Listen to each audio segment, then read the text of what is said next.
Rasululloh vafot etdilar. Onamiz Oyshaning uylarida tizzalariga bosh qo'ygan holda. Rasululloh.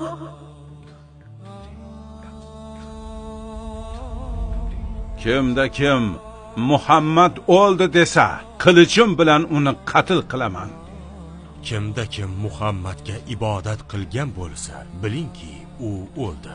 Ammo kimda kim Allohga ibodat qilgan bo'lsa, Alloh tirik va hech qachon o'lmaydi. Olamlarga rahmat bo'lgan payg'ambar alayhissalom so'nggi bor ko'zlarini yopdi. Suyukli yori Oyshaning qo'lida. Ana shunda ummat xuddi yetimdek qoldi. Ammo Rasululloh qoldirgan narsa asrlar davomida Oysha onamizning ta'limi bilan yashab kelmoqda. U sunnat muhofazachisi bo'ladi. Bu ayol eng ko'p hadis rivoyat qilgan. Ammo Oysha onamizning hayot sinovlari o'ta og'ir bo'ldi. Tuyada kelayotgan Oyshami? Safvon ham u bilanmi? Sahroda shu paytda-ya? Bu yerda bir ish bormikan? Ana shu zaharli gaplar ilon zahridek sekinlik bilan tarqadi. Oysha bu mish-mishlarni eshitgach soatlab yig'ladi.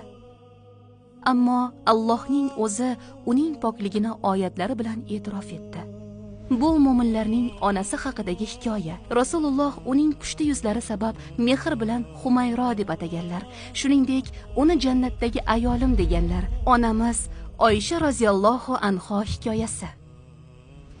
Ushbu videolar ishonchli islom manbalaridan olingan yuzlab ma'lumotlarga asoslandi. Barcha sun'iy intellekt vizual materiallari malakali islom olimlari bilan hamrohlikda tayyorlandi va islom ko'rsatmalariga muvofiqlashtirildi. Makka shahridan uzoqroqda tinch joyda bir uy bor edi. Bu yerda yosh Oysha yashardi. U kun kelib mo'minlar onasi bo'ladi.